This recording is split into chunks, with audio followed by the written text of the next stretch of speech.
La reforma eléctrica es una reforma retrógrada.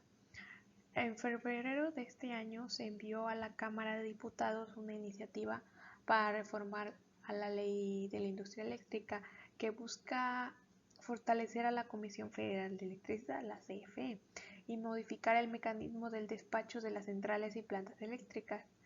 Esta iniciativa básicamente es una propuesta a modificar el esquema legal que tenemos para la generación y el aprovechamiento de la energía eléctrica. Con esta iniciativa se pretende acabar con el mecanismo de despacho de energía de las centrales eléctricas y se le daría prioridad a plantas de la CFE. Además, hoy en día la CFE está obligada a comprar electricidad a través de subastas para elegir el precio más barato, pero bueno, se pretende quitar esa obligación. ¿Cuáles serían los efectos de aprobarse la reforma eléctrica? Bueno, según El Financiero, se perdería el derecho a producir nuestra propia energía o a escoger un suministrador. También se tendría más contaminación, daños a la salud y al medio ambiente. Además, el costo de la electricidad aumentaría, ya que la CFE va a usar plantas de combustóleo y diésel que pues hoy en día usa poco. Este costo adicional se pagará directamente en las tarifas e indirectamente con nuestros impuestos. Además, al invertir más en subsidios, perderíamos la oportunidad de mejorar el servicio de salud, de educación, de seguridad, cosas que el Estado pues, nos debe ofrecer. Políticamente hablando, la democracia se dañaría, ya que pues una sola empresa es la que reportaría al gobierno en turno, pues decidir quién tiene energía, cuánta, de qué calidad y el precio. Ante esto, los diputados de oposición argumentan que esta se trata de una reforma retrógrada, ya que convertir a la CFE en un monopolio a la hora de vender el servicio y pues en un monopsonio a la hora de adquirir el recurso a empresas privadas. Aunando en las razones por las que la oposición considera que esta es una reforma retrógrada, tenemos que, bueno, la CFE ya es un monopolio porque controla la mayoría de la generación y comercialización de energía, pero con esta reforma también haría del organismo un monopsonio. Refiriéndonos al monopolio de la generación eléctrica, esta tiene tecnologías caras, obsoletas y contaminantes, lo cual pone un límite a las posibilidades de desarrollo del país. México necesita liberarse de estas restricciones para crecer, no necesita crear nuevas. Además, por definición, los monopolios restringen cantidades y aumentan precios. En el caso mexicano, los hogares viven en pobreza energética, ya que su tarifa baja está condicionada a consumos bajos. Por su parte, la industria y los servicios, bueno, estos no son tan competitivos en un mundo que está transicionando a energías renovables, las cuales la tecnología de estas últimas es ya de uso común y el costo del capital para las inversiones en ellas dentro del país es relativamente bajo. El sector público no tiene recursos para hacer estas inversiones. Pues, referente al monopsonio, bueno, en el monopsonio, como ya se sabe, existe un solo demandante o comprador de un producto o un servicio. Al ser el único comprador, se tiene el poder en la fijación del precio del producto o el servicio que se demanda. Según la iniciativa de reforma, la CFE sería un ente en el Estado encargada de la generación, conducción, transformación, distribución y abastecimiento de la energía eléctrica. Ya no se tendría una separación legal y estaría a cargo de al menos un 54% de la generación de electricidad en el país. Según ellos, su objetivo es garantizar el abastecimiento y control de este insumo necesario para la actividad social y económica. Para el 46% de la energía que producirían las empresas privadas, o que producían, la CFE, bueno, celebrará contratos bilaterales en la adquisición de electricidad y asimismo se cancelarían todos los permisos de generación otorgados, los contratos de compraventa de electricidad y en esencia no reconocerá los permisos de autoabasto de las empresas. De esta forma, Efectivamente es un monopsonio, ya que CFE será el único comprador de electricidad al mayoreo y se la venderá a todos los usuarios, incluidas a empresas e industrias que ya tenían con anterioridad permisos de autoabasto. Uno de los aspectos más contradictorios sobre esta iniciativa es que en caso de ser aprobada el proceso de implementación seguramente sería prolongado, lo cual traería consecuencias asociadas a su aprobación que se irían observando paulatinamente.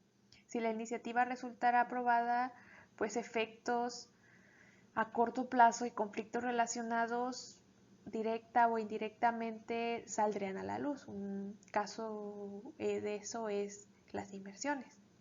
Según el embajador de la Unión Europea en México, actualmente están muy frenadas las nuevas inversiones porque existe un contexto de incertidumbre que hace que sea muy difícil invertir en el contexto actual.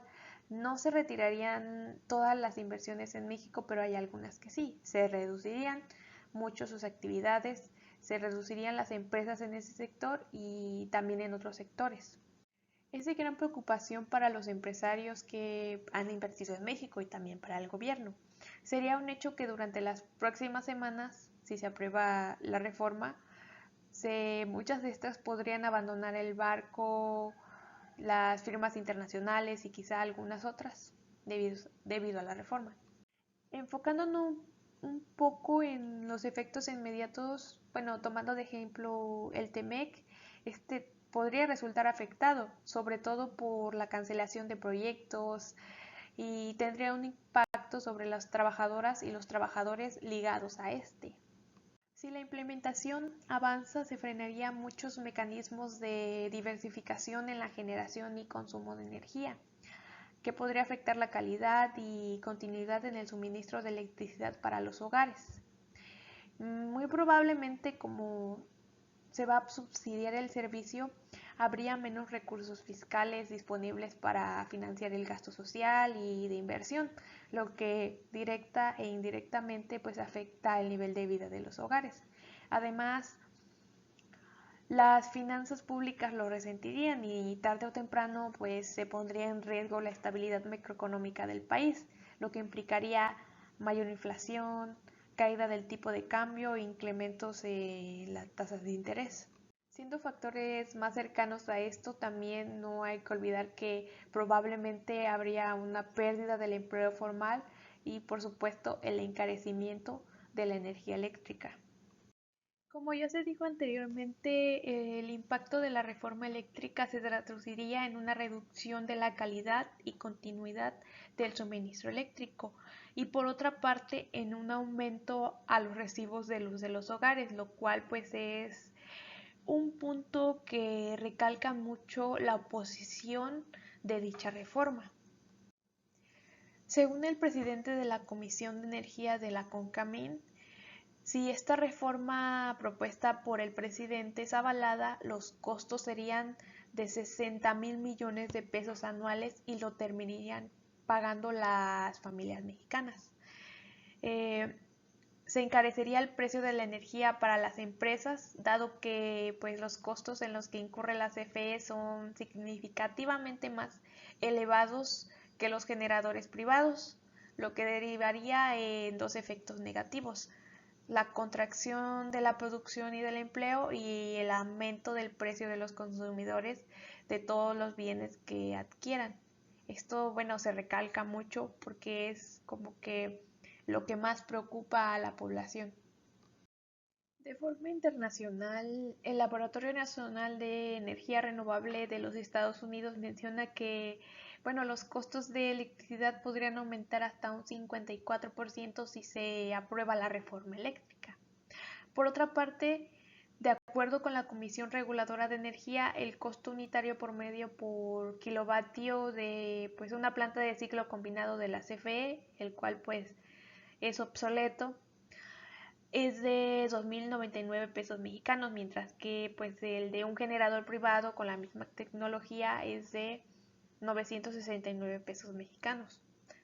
El costo unitario para plantas solares fotovoltaicas de la CFE es de 919 pesos mexicanos y pues no se cuenta con tanta inversión sobre esa parte del sector.